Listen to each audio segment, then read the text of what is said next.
여러분 안녕하십니까? 시사 진단 시작하겠습니다. 내년 지방선거까지 이제 9개월여가 남아 있습니다. 여야 지도부는 경쟁력 있는 지역 공약과 인물 구상을 고민하고 있을 텐데요. 자, 오늘 시사 진단, 더불어민주당 울산시당이 바라보는 울산의 과제와 해법, 또 지방선거 준비 과정을 들어보는 시간을 마련했습니다.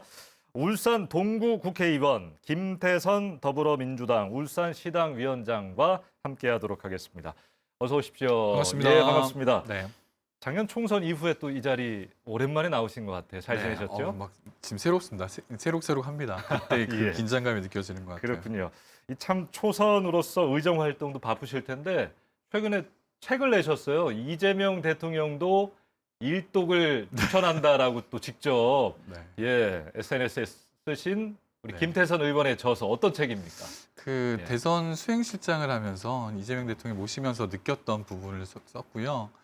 아마 당대표 때부터 대선 수행실장까지 하면서 그 대통령에 대한 제 생각 그리고 그 에피소드 중심으로 해서 엮어냈고요. 어제 대통령을 만나 뵙고 예. 책을 선물로 드렸습니다. 예, 그래서 다행히 대통령께서 직접 그 SNS도 글로 올려주셔가지고 예. 가문의 영광입니다. 많이 네. 힘드셨나 봐요. 아까 분장 받으실 때 보니까 막 흰머리도 많이 넣으시고. 네, 흰머리가 대폭 늘었습니다. 예, 그렇군요. 지금 뭐 베스트셀러도 돼 있던데 한 번씩 네. 좀 찾아보시면 좋겠고요. 자, 본격적으로 오늘 이야기를 한번 해보도록 하겠습니다. 이재명 대통령 후보 시절 수행실장을 이제 내려오시고 지난 7월에 더불어민주당 울산시당 위원장에 선출이 됐습니다. 또 오랜만에 울산 시민들 앞에 카메라 앞에 서셨으니까 인사 겸 네. 소감 한번 들어보고 싶어요. 네, 안녕하세요. 저는 울산 동구 국회의원이고요. 그 더불어민주당 울산시당 위원장이 된 김태선입니다. 제가 그 대선 이재명 대통령 수행실장을 내려놓고 그리고 울산으로 복귀를 다시 했는데 시당위원장이라는 막중한 임무를 맡게 됐습니다. 저희가 단독으로 출마하게 되면 찬반 투표를 하거든요. 네. 근데 다행히 이번에 96.7%의 찬성으로 오. 저를 압도적으로 지지해 주셔가지고 막중한 책임감을 느끼고 있습니다. 내년 지방선거에서 반드시 승리로 보답해야겠다는 마음을 갖고 있습니다. 예, 첫 번째 과제는 이제 지선 승리. 그럼요. 오늘 이야기를 네. 해보도록 하겠습니다. 그 전에 참 민주당 의원으로서 지난 작년부터 올해 대선 전까지 계엄으로 인한 대통령 탄핵, 또 조기 대선 정말 많은 일들, 힘들었던 일들이 있었는데 그간의 맞아요. 소회를 좀 들어보고 싶어요. 어떠셨는지. 지금 시간상 계산해 보면 1년 한 4개월 정도 지났는데 그러네요. 그 총선 당선되고 제가 원내 부대표로 들어갔었거든요. 그리고 나서 있다가 이재명 당대표의 부름으로 이제 수행실장을 하게 됐는데 그때 탄핵이 생기고 탄핵이 있었고 대선까지 정말 그 쉴 틈 없이 달려온 것 같습니다. 그 아무래도 이재명 당대표를 모시면서 그 가졌던 인적 네트워크가 저한테는 큰 자산이 됐고 울산에 내려와서 보니 뭐 예산이나 정책을 챙겨야 되는 부분에서 정부의 그 인적 네트워크를 활용해서 아마 울산에 커다란 선물을 그리고 작지만 알찬 선물들을 많이 챙길 수 있지 않을까라는 생각을 하고 있습니다. 그래서 또 우리 김태선 의원에게 많은 기대를 하고 계시는 것 같아요. 네. 저희가 최근에 시사진단에서 여야 시의원들과 함께 노란봉투법 이야기를 했었어요. 네. 근데 이게 김태선 의원의 1호 법안이었죠. 네, 맞습니다. 윤석열 정부의 이제 거부권 행사로 폐지됐던 게 이재명 정부 들어와서 통과가 돼서 이제 시행을 앞두고 있습니다. 네. 울산에 어떤 효과를 좀 불러일으킬 거라 보세요? 그 울산에는 하도급이 많기 때문에 네. 하청 노동자들이 많습니다. 근데 하청 노동자들이 진짜 사장과 대화를 할 수가 없었어요. 그러다 보니까 이 노란봉투법은 하도급에 있는 하청 노동자들이 진짜 사장과 대화를 할 수 있는, 교섭을 할 수 있는 그 힘을 준 거거든요. 여기에 뭐 파업으로 인한 손해가 생겼을 때 그 몇백억 이상의 손배를 물렸던 거, 예. 이제 이 손배의 잘못된 관행을 개선할 수 있는 이 두 가지 점에서 가장 그 이 노란봉투법의 의미가 있는 거고요. 뭐 노사 간의 대화가 늘기 때문에 저는 오히려 파업이 좀 더 줄어들고 그 불필요한 갈등이 줄어들기 때문에 지역 산업이 오히려 좀 안정적으로 저는 유지될 것이라고 보고 있습니다. 그러니까 이게 이제야 뭐 상식 수준의 어떤 글로벌 스탠다드 수준의 기반이 마련됐다라고 긍정적인 평가도 많지만 네네. 기업의 어떤 과도한 부담이 있을 것이다. 그로 인해 뭐 해외로 이탈할 것이다. 이런 우려도 사실 있어요. 어떻게 좀 보시는지요? 이 기업들이 해외로 이탈한다는 거는 좀 과장된 우려예요. 과장이다. 예를 들어 가지고 기업들이 국내가 아니고 해외로 이전할 때는 거시 경제나 국제 글로벌 경쟁력을 강화하기 위해서 나갑니다. 예. 예를 들어 가지고 미국 같은 경우는 관세 때문에 국내에서 있는 것보다 미국 가서 그 생산하는 게 관세가 없기 때문에 그렇다면 기업 입장에서는 글로벌 경쟁력을 강화하기 위해서 해외로 가는 거지 마치 이게 노란봉투 때문에 간다는 거는 아마 이게 과장된 우려일 수밖에 없다고 봅니다. 오히려 어떤 노사의 갈등이 확연히 줄어들 것이다도 네, 이렇게 오히려 보시는 거죠? 예측 가능성이 있기 때문에 예. 경영하는 데는 오히려 효율적이지 않을까라는 생각까지 들어요. 알겠습니다. 아까 말씀드린 것처럼 지방선거 이제 9개월여 남았어요. 상당히 뭐 짧은 얼마 시간입니다. 남았죠? 네. 예. 지방선거 앞두고 울산 시당 이야기 좀 집중을 해볼 텐데 오늘 시당 위원장으로서 민주당 울산시당의 어떤 운영 방향성은 어디에 두고 좀 움직이실지 이야기를 들어보고 싶습니다. 먼저 인재를 좀 많이 모으려고 그래요. 인재. 네. 아마 지난 시절에 민주당이 실제로 울산에서는 뿌리를 못 내렸던 게 사실이거든요. 예. 아마 군소정당들도 있었고 예전에 민주노동당이라든가 뭐 다른 기타 정당이 있었는데 민주당이 힘을 못 썼던 게 사실입니다. 하지만 지난 총선 그리고 대선 때 그 민주당의 가능성을 울산에서 확인했던 것 같고요. 그 내년 지방선거를 통해 가지고 울산에서의 민주당이 확실한 자리매김이 좀 필요하다고 봅니다. 이를 위해서 내년 지방선거에서는 반드시 승리해야 되는 의무가 있다고 보고요. 예, 인재가 중요하다라는 말씀을 하셨는데 또 하나 우리 울산 시민들께서 좀 관심 있게 지켜볼 것이 이재명 대통령의 울산 공약. 네. 뭐 갑자기 치러진 조기 대선이긴 했습니다만 시당에서 발굴하고 또 대통령이 채택한 공약들 너무나 많지 않습니까? 그렇죠. 이게 네. 현실화가 돼야 할 텐데 네. 어떤 노력들을 좀 하실 생각이세요? 제가 그래도 이재명 대통령이 수행실장을 하지 않았습니까? 예. 나름 측근이라고 해서 그 이제 정부에 있는 각 부처의 장관들과의 그 친밀도가 다 있습니다. 그래서 다행히 울산에서 더불어민주당의 공약이라던가 울산에 필요한 정책이란 부분 이런 부분을 이제 쉽게 노클하고 만나서 제안하고 설득할 수 있기 때문에 네. 저는 울산 입장에서는 어쩌면 지금과는 다른 울산의 변화를 정책적 변화, 울산의 변화를 한번 볼 수 있지 않을까라고 감히 뭐 말씀드리고 싶습니다. 아니 근데 저 질문의 수준이 좀 낮은 걸 수도 있는데 네. 시민들이 좀 기대하는 게 네. 뭐 대통령실에 울산 인사가 발탁됐다 뭐 하는 기대가 네네. 방금 말씀하신 것처럼 지금 거리에서 뭐 제안할 수도 있고 여러 가지를 좀 계속 이야기할 수 있기 때문인 것 같아요. 어떤 그렇죠. 방식으로 좀 진행이 돼요? 뭐 실제로 수행실장일 때 네. 울산에 이런 것들이 좀 있어야 합니다. 후보님, 대통령님 뭐 그렇게 말씀을 하셨을 것 같은데. 예를 들어 가지고 마스가 있잖아요. 예. 여기에 그 미국을 위대하게 하는 건데 마스가라고 해서 미국 조선을 위대하게 재건을 만드는데, 시키는 네, 재건시키는 프로젝트죠. 예. 이거를 대통령 후보 시절에 대통령과 따로 얘기한 적이 있었습니다. 아하. 현대중공업, 예를 들어서 중공업을 얘기하면서 트럼프 대통령이 대한민국에 관심 있는 건 딱 한 가지 있습니다. 그게 바로 조선입니다. 예. 그렇다고 하면 대통령께서 조선소에 가서 같이 이거를 트럼프한테 SNS로 날리는 거 어떻습니까라는 제안을 한 적이 있었거든요. 그리고 미국 관세 협상을 앞두고 있었기 때문에 조선소를 지렛대로 한번 삼아보는 것도 좋은 아이디어 같습니다라고 얘기를 한 적이 있었는데 동구 국회의원이니까 김태선 의원밖에 하지 못하는 이야기가 될 수도 있겠네요. 네, 실제로. 근데 이게 마스가로 탄생을 한 거예요. 물론 뭐 제 역할이 뭐 컸다는 건 좀 과장이겠지만 그런 부분이 나왔을 때 저는 깜짝 놀랐거든요. 예. 그래서 예를 들면 그런 부분이 있는 것 같아요. 쉽게 얘기를 좀 편하게 예. 울산의 상황을 좀 잘 얘기를 할 수 있기 때문에 그런 게 좀 많이 반영된 거 아닌가라는 생각이 예. 듭니다. 실제로 그 마스가 프로젝트가 이번 관세 협상에서 네. 상당히 주요한 카드가 돼서 네. 그래서 좋은 결과로 이어졌잖아요. 내심 너무 뿌듯합니다. 개인적으로. 네. 예. 아니 그 공약 이야기하다가 여기까지 왔는데 이 네. 현실화하는 과정에서 네. 어떤 그 지금 뭐 시장과의 소통, 지역 정치권과의 어떤 소통에 어려움은 없는지도 궁금합니다. 예. 제가 울산을 위해서 여야 없이 시장님께 제안을 했었거든요. 예. 울산시에 함께 힘을 모아서 그 정부 여당을 좀 그 정부 부처에 찾아가자고 얘기를 했는데 묵묵부답하시다가 끝내 거절하셨어요. 전 개인적으로 너무 안타까워요. 지난 8월 말에 이제 정책 간담회를 하자마자 서로 맞아요. 제안하고 거부하고 그런 일들이 있었죠. 네, 그게 불과 한 달도 안 됐는데 예.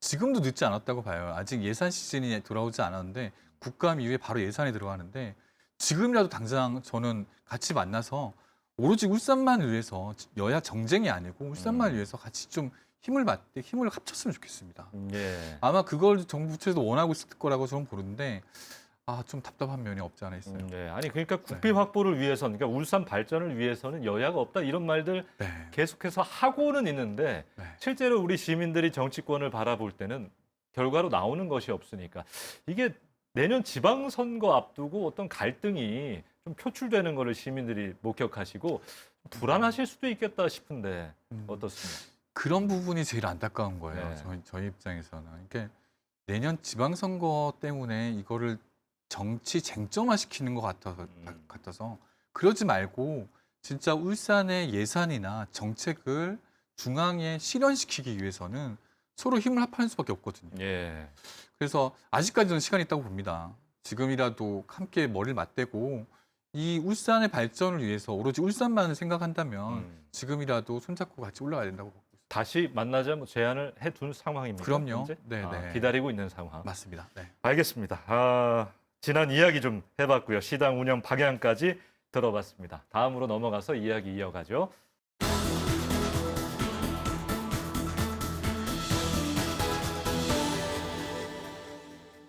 자, 오늘 시사 진단은 김태선 민주당 울산시당위원장과 이야기를 나누고 있습니다. 지금부터는 내년 6월 지방선거 또 어떻게 준비하고 있는지, 어떤 비전을 세우고 있는지 들어보겠습니다. 먼저 지난 6월에 치러진 제21대 대통령 선거 결과를 좀 이야기하고 싶어요. 왜냐하면 민주당 입장에서는 울산에서 상당히 유의미한 고무적인 결과를 얻었다 이렇게 평가를 하실 것 같은데 실제 좀 어떻습니까?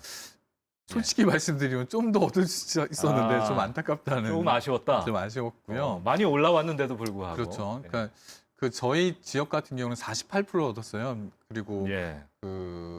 김문수 후보가 42% 정도 얻었는데 동구에서. 네, 동구에서 울산이 전체적으로 보면 42.5% 정도 얻었더라고요. 예. 근데 뭐 부산하고 경남을 비교해 보면 부산은 40 그리고 경남은 39. 해가지고 부경 중 최고. 네, 예. 부산, 울산, 경남 중에서 울산이 더불어민주당의 견인 역할을 좀 하고 있는 셈이기 때문에 아마 저희가 더 분발해야지 부경 전 동남권을 전체를 이끌어갈 수 있지 않을까라는 생각이 들고 울산으로서는 울산에서 더불어민주당이 좀 큰 역할을 좀 해야 될 것 같다라는 생각을 하고 있습니다. 예. 뭐 지난 총선 그리고 지난 대선까지는 뭐 그 안에 과정들을 보면 조금 괜찮다 이렇게 평가를 하는 것 같은데 민주당 입장에선 네. 지난 지선만 두고 보면 사실 민주당에서 한석도 나오지 않았죠. 그렇죠. 단체장을 한 맞아요. 군데도 맡지 못했으니까요. 이번에 목표를 한번 좀 들어볼까요?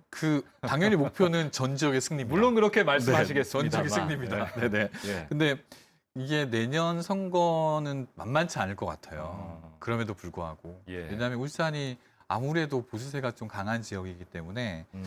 특히 울산시장 선거가 제일 중요하다고 저는 보거든요. 예. 울산 발전의 성패가 달린 저는 선거라고 보고 있어서 시장 선거. 네. 울산시장 선거에 반드시 좀 승리하도록 최선을 다할 생각입니다. 송철호 전 시장이 이제 대법에서 무죄가 선거 개입 의혹이 다 이제 뭐 문을 다 쓸었다 이렇게 표현을 그렇죠. 하셨더라고요. 네. 준비를 하시는 거죠? 뭐 어떻게 됩니까? 아직까지 송철호 시장님은 정확한 답은 아직 안 내주셨고 예. 아마 후배를 위해서도 양보할 수 있다는 뉘앙스도 말씀하셨고 아마 시기를 올해 말까지 좀 기다려달라는 얘기를 하신 것 같아요. 올해 말까지 좀 네네. 고심해 보겠다. 네네. 그렇군요. 그리고 뭐 이선호 지금 가 있는 대통령실 가 있는 이선호 예. 자치발전 비서관은 이제 주변에다가 이제 출마를 거의 확정해놓은 상태고요. 그래서 그 외에 사람들도 많습니다. 예. 지금 몇 명 더 훨씬 많은데 이런 경쟁이 오히려 경선이 좀 서로의 시너지를 좀 확대하는 결과로 나와서 예. 아마 좀 들썩들썩해야지. 그래도 그럼요. 아무래도 예. 선거가 재미있고 언론에 있다 보니 그렇지 않을까요? 어느 시점에 좀 윤곽이 잡힐 거라고 예상을 저는 하십니까? 올해 연말에는 윤곽이 다 나올 거라고 봅니다. 연말까지. 네네. 알겠습니다.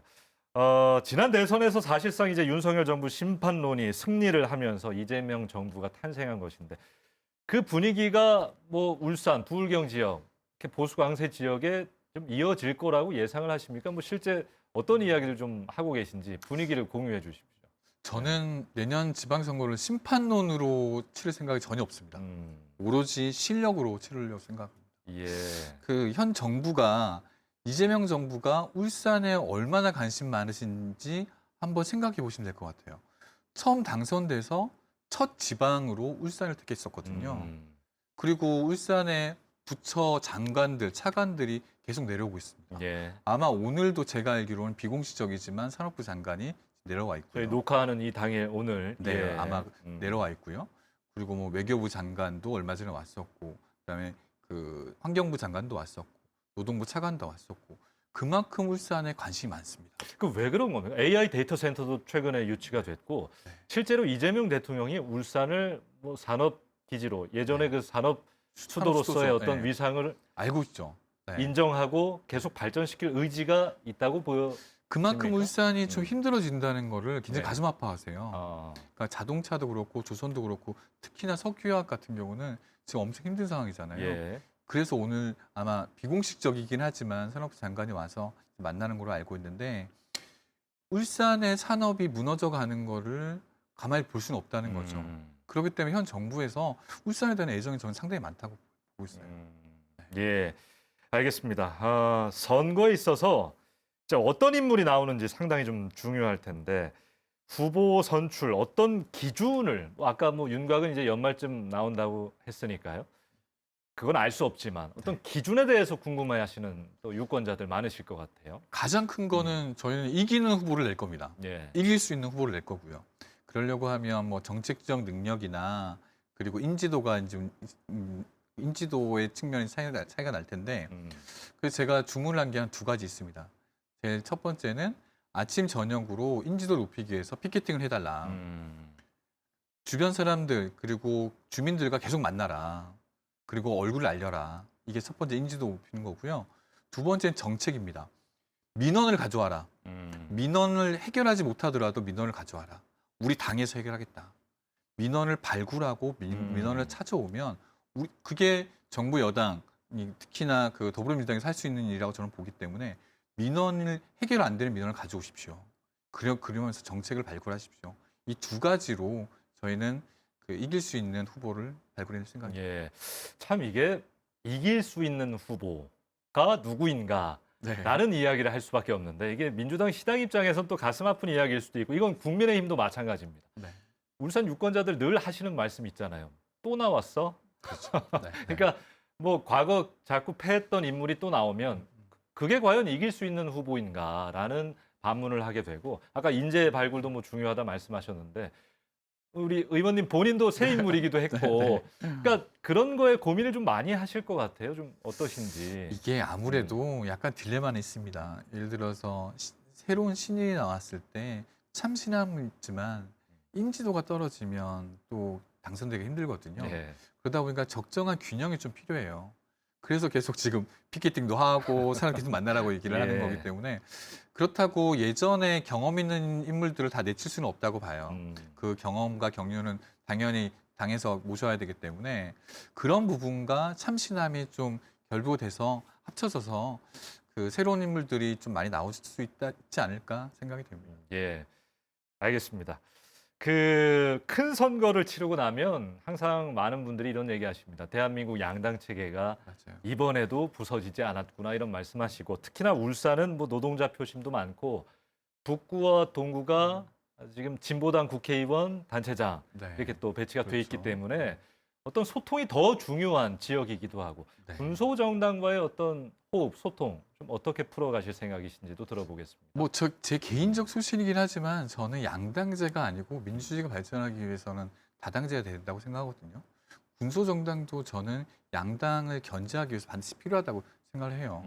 특히 울산 같은 경우는 뭐 진보당도 있고 정의당도 있고 녹색당도 있고 노동당도 있고 많은 당이 네. 있는데 아마 지금 양당 정치에 좀 많이 소외돼 있는 것 같거든요. 하지만 정책적으로 연대할 수 있는 부분은 충분히 있다고 보고 지금도 민주당과 뭐 진보당은 같이 연대를 하고 있고요. 그리고 나머지 기타 정당들과도 정책적 연대는 지금 하고 있는 중이거든요. 그래서 내년 지방선거도 뭐 함께 준비한다는 것보다는 함께 할 수 있는 정책을 같이 연대해 보자라고 해서 그런 움직임이 지금 실제로 일어나고 있고 만나기도 하고 있습니다. 예. 이건 뭐 지역 이야기는 아닙니다만 또 큰 선거를 앞두고 있으니까 이번 선거는 어떤 극단적인 정치 세력과의 싸움이 될 수도 있을 것 같아요. 이건 뭐 민주당이든 국민의힘이든 마찬가지입니다만 좀 그런 원내에 계시니까 그런 걸 좀 보는 어떤 우려, 생각이 좀 어떠신지 한번 들어보고 싶었어요. 이거는 예. 뭐 제 개인적 소신이긴 하지만 정치라는 거는 저는 타협의 산물이라고 생각하거든요. 100%다 가질 수 없다고 봐요. 100%다 가진 건 정치가 아니죠. 음. 이거 승부죠, 그냥. 예를 들어서 정치라는 거는 내가 어느 정도 양보를 했을 때 돌아오는 게 있다고 보거든요. 예. 근데 지금은 한 정당이 다 싹쓸이 하는 거 아닌가라는 우려도 있고 저희 민주당이 그런 우려도 전 충분히 알고 있고요. 다만 좀 구분해야 되는 거는 내란 세력과의 단절은 저는 해야 된다고 봐요. 그 부분을 국민의힘이 반성하고 한다면 저는 얼마든지 충분한 카운터 파트너로서 얘기를 하고 대화를 하고 타협을 할 수 있다고 보는데 지금은 아직까지 윤석열의 발가락을 붙잡고 있는 국민의힘을 보면 좀 답답하긴 해요. 예. 울산 시민들만 보더라도 그건 문제가 있다. 저렇게 정치를 사유하려고 했던 이런 문제가 있는 거 아니냐라고 말씀하시는데도 김건희 다 얘기하시잖아요. 그럼에도 불구하고 아직까지도 그 윤석열을 붙잡고 있는 국민의힘이 좀 개인적으로 좀 안타깝습니다. 예. 자, 이제 시민들께서는 지방선거를 앞두고 여야 정당이 얼마나 우리의 삶을 바꾸는 공약들을 내는지 지켜보실 겁니다. 네. 울산에 가장 필요한 정책 공약 어떤 것들이라고 좀 보십니까? 저는 제일 큰 거는 청년들입니다. 청년. 청년 이탈이 가장 음. 문제라고 봅니다. 그 얼마 전에 그 이재명 대통령이 국무회의에서 그 현대자동차, 현대중공업 얘기가 나온 적이 있습니다. 국무회의 예. 안에서. 그러면서 그런 게 필요하다고 말씀하셨는데 공채를 해야 된다. 지역에 있는 대기업에서 공채를 해야지 지역 인재들이 유출되지 않는다라고 했었거든요. 그에 화답하듯이 HD 현대 같은 경우는 5년 동안 10,000명을 채용하겠다고 어제 발표했어요. 발표까지 예. 했었습니다. 저는 이렇게 지역의 인재가 유출되지 않기 위해서는 지역에 양질의 일자리가 만들어져야 된다고 봐요. 하청 노동자가 아닌 정규직 노동자를 만드는 게 저는 필요하다고 생각하고 여기에 더해서 새로운 미래 산업 먹거리를 만들어야 됩니다. 뭐 AI 데이터 센터도 그렇고요. 그리고 그 고자기장 연구소라고 지금 유니스트가 하고 있는 것도 있는데 미래 산업에 대한 준비를 해야 되고 R&D에 투자를 해야 된다고 봅니다. 그리고 이뿐만이 아니고 뭐 교통망도 굉장히 전 중요하다고 보고 있는데 광역철도 있잖아요. 얼마 옛다 예. 통과됐던 거.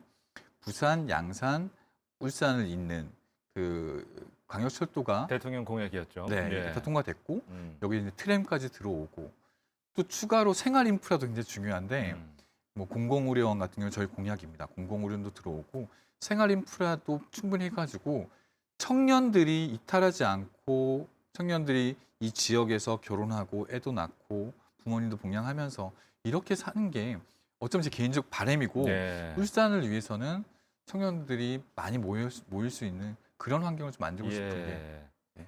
그러니까 어떻게 보면 의원님 말씀하신 게 그러니까 지방 소멸 위기를 막는 유일한 해법이 네. 일자리잖아요. 네. 저도 의원님이 쓰신 그 대규모 채용 네. 발표 이후에 글을 봤는데 네. 제도적 지원 강구하겠다라고 그럼요. 말씀하셨어요. 네네. 근데 지금 사실 조선업 보면 뭐 하청에 하청 주는 이중 구조 문제라든지 네. 뭐 5년 동안 10,000명을 채용한다고 하지만 여러 가지 또 아직 풀리지 않는 그렇죠. 문제들이 산적해 있거든요. 맞아요. 어떤 제도적 지원을 좀 강구하실런지 이런 게 들어볼까요? 있습니다. 예.